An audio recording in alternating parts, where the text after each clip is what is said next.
United Nations की एक special committee ने एक रिपोर्ट बनाई है जिसमें ये कहा गया है कि ये जंग नहीं है। यानी कि ये एक होता है कि हमास ने सबसे पहले हमला किया था, फिर उसके बाद एक रिटेलिएट इजराइल ने करना था, हमास के जो ठिकाने हैं उनको निशाना बनाना था, फिर कहा जाता था कि अंडरग्राउंड बंकर्स हैं, सुरंगों का एक सिस्टम है, उसको तबाह करना है। लेकिन इस रिपोर्ट के मुताबिक जो यूएन की स्पेशल कमेटी ने बनाई है, ये कहा गया कि ये बाकायदा सोचा समझा एक जेनोसाइड है।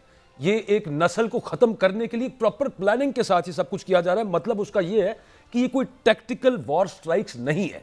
इजराइल, हम बारहा जिक्र कर चुके हैं, इंटरनेशनल मीडिया में इसका बड़ा ढिंढोरा पीटा जाता है और बल्कि मातम किया जाता है हर जगह पे कि 40-50 हज़ार से ज्यादा तो बच्चे इस जंग में मारे जा चुके हैं। तो ये रिपोर्ट बताती है कि मारे नहीं जा चुके, बाकायदा टारगेट करके मारे हैं। नस्ल कुशी करना मकसद है इजराइल का, और जानबूझकर के उन इलाकों में उनको वापस ना आने दिया जाए, मिस इन्फॉर्मेशन फैलाई जाती है। साथ ही साथ वहां पर ऐसी सूरत हाल क्रिएट की जा रही है कि जिन जगहों से लोग नकल मकानी करके गए हैं वहां पर ना उनको खुराक मिले, ना और किसी किस्म की कोई इमदादी रसद मिले, और उनको वापस ना आने दिया जाए। प्लान यूं नजर आता है कि वहां पर कब्जा करना चाहता है इजराइल, जो कि पहले भी हमें नजर ही आ रहा है इजराइल, लेकिन अब की बार गाजा का जो मेन एरिया है उस पर नजर है इजराइल की। उसके अलावा जनाब ह्यूमन राइट्स वॉच की भी एक रिपोर्ट सामने आ गई है और उसमें भी बड़े डैमिंग इंकशाफात हैं। बल्कि उसमें यह बताया गया कि हमले का जो हमास ने किया था, जिसकी रिटेलिएशन में इजराइल ने ये नस्ल कुशी का पूरा जो प्लान, जिस पर पूरी दुनिया बोल रही है लेकिन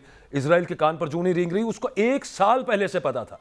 Israel new a year before ये जो अटैक हमास ने किया, जब उसकी प्लानिंग हो रही थी, इवन 4 घंटे पहले नेतन्याहू को पता था, लेकिन वो होने दिया गया ताकि एक बहाना बने, उसको काउंटर नहीं किया गया और फिर उसके बाद ये नस्ल कशी का जो प्लान है इसको एक्शन में लाना था। अब सवाल यहां पर यह है और बड़ा अहम है कि डोनाल्ड ट्रंप की जो व्हाइट हाउस में वापसी है, यानी कि दोबारा जो अमरीकी सदर बने हैं, और उनकी जो काउंटर पार्ट थी जो उनके खिलाफ इलेक्शन लड़ रही थी, कैमला हैरिस, वो तो ओपनली कहती थी कि जो बाइडेन की पॉलिसी है, यानी कि इजराइल को सपोर्ट करने वाली, मैं उसके साथ ही हूं।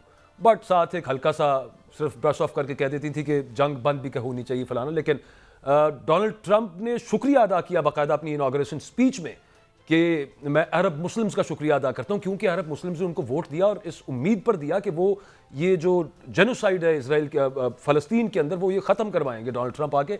लेकिन डोनाल्ड ट्रंप ने अपना जो सेक्रेटरी ऑफ स्टेट जिन्हें चुना है वो मार्को रूबियो है।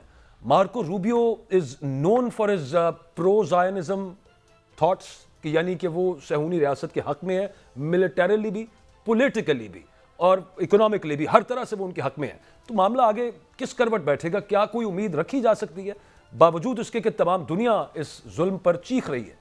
हमारे साथ मौजूद हैं ब्रिगेडियर राशिद जंजुआ साहब। Thank you very much brigadier साहब आपके वक्त का। किस तरह से आप देखते हैं जब डोनाल्ड ट्रंप जब उनकी वो इनॉग्रेशन हो जाएगी 20 जनवरी को, तो उसके बाद आप कंसिडरिंग कि जो उनके सेक्रेटरी ऑफ स्टेट हैं, उनके नजरियात तो बड़े ओपन है इस हवाले से, और क्या डोनाल्ड ट्रंप वाकई कुछ ऐसा होगा, कोई सुकून मिलेगा फलस्तीनियों को, या इजराइल शुतर बेमहार कोई रोकने वाला नहीं होगा उसको, फिर भी जब डोनाल्ड ट्रंप आज संभाल भी लेंगे ओवल ऑफिस का? देखिए, अमेरिका में बाई पार्टीजन कंसेंसस है, चाहे वो डेमोक्रेट्स हो चाहे वो रिपब्लिकन हो, वो एक दूसरे से सबकत ले जाने की कोशिश करते हैं जब इजराइल की सपोर्ट करने की बारी हो।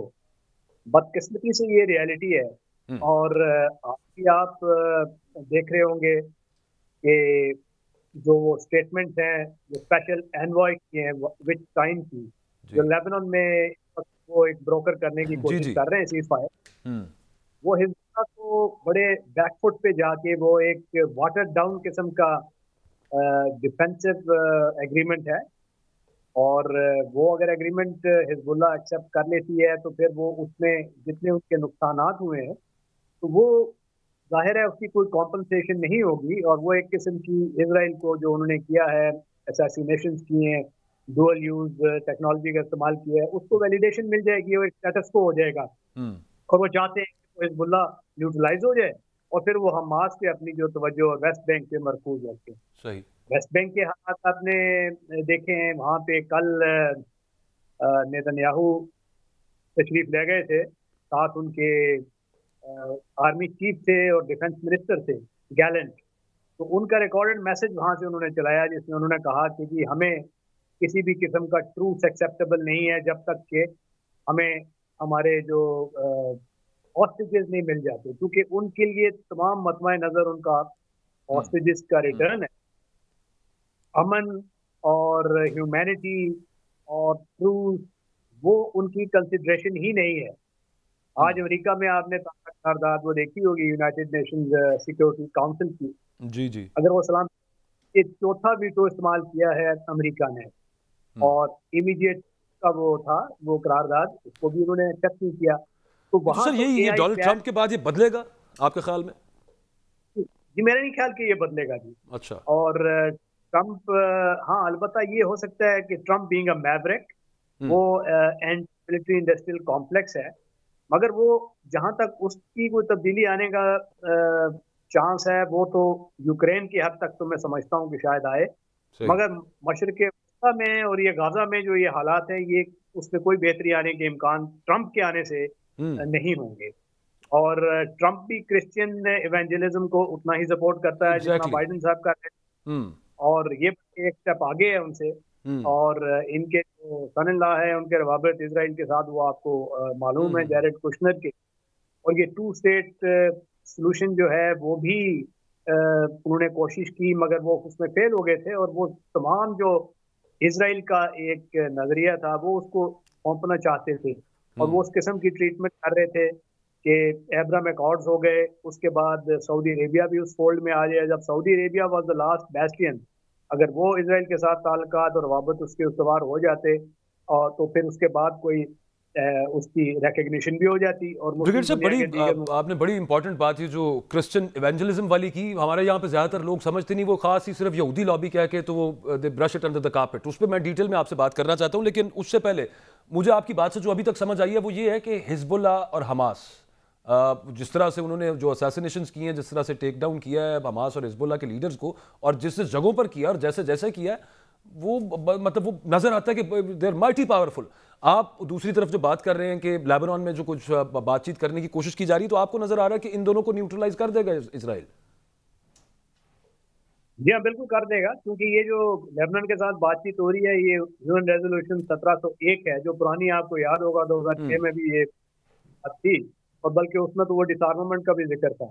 तो अभी एज अ स्वीटनर हिजबुल्लाह को ये कैरेट डैंगल कर रहे हैं कि ठीक है हम आपकी डिसआर्मामेंट की तरफ नहीं जाते, ठीक। मगर आप अपनी सीजफायर कर दें और कार्रवाइयाँ रोक दें।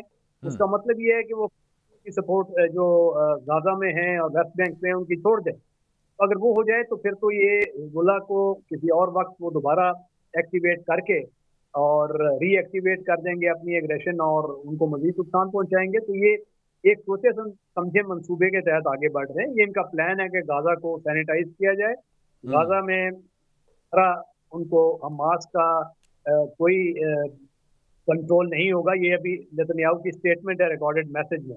जी। और का प्लान ये है कि किसी तरीके से इस कदर जुल्म और बर्बरियत का तूफान बपा किया जाए कि फ़लस्तीनी ये यहाँ से बशमूल हमास गाजा से निकलें, मिस्र की तरफ चले जाएं या किसी और तरफ निकलें। ये तो बड़ी और वो फिर एक ब्लीक पिक्चर नजर आ रही है, सिचुएशन नजर आ रही है जिस तरह से मामला चल रहे हैं। और आखिरी सिर्फ मेरे पास लास्ट 2 मिनट्स हैं, वो क्रिश्चियन इवेंजलिज्म का आपने जिक्र किया, या उसको क्रिश्चियन जायनिज्म भी हम कह सकते हैं। तो आपका ये कहना है कि चूंकि बहुत सारे जो मसीही अमेरिका में बसते हैं उनका ये खास ख्याल है कि आर्मगेडन होगी, तो फिर उसके बाद और बहुत सारी प्रोफेसीज पे वो उन्होंने नजर रखी हुई है। तो जाहिर है बिल्कुल आप ठीक कह रहे हैं, जो प्रॉपर और खासतौर पर जो साउथ में वहाँ पे वाइट्स हैं वो डोनाल्ड ट्रंप के साथ हैं। तो इतना प्रेशर होगा उनका डोनाल्ड ट्रंप पे कि डोनाल्ड ट्रंप कुछ करना भी चाहें तो नहीं कर सकते। हाँ, माशवाए इसके कि जो आपने कहा कि मैवरिक, कुछ भी तवक्को की जा सकती है उनसे, लेकिन ज्यादा तवक्को नहीं है। जी देखें, अगर जो बाइडेन की स्टेटमेंट सामने है, वो कहता है कि मैं एक जायनिस्ट हूँ, दो कि मैं ज्यू नहीं हूँ। अब इसका क्या मानी है? क्रिश्चियन जायनिज्म मतलब कि नजरिए को समझे बगैर उसको अडॉप्ट कर रहा है। और वो इवेंजलिज्म तो ये है ना कि क्रिश्चियन जो हमारा मसीहा है, जो वो उस वक्त आएगा जब ज्यू वहाँ उस मुकद्दस अर्ज़ मुकद्दस में जाके आबाद हो जाएंगे। ये और उसके जितने बाद एक उनके बड़ी जंग होगी, आर्मगेडन का इंतजार है बाकायदा, बल्कि वो चाहते हैं कि पुश किया जाए कि वो आ जाए वो मोमेंट जल्द से जल्द।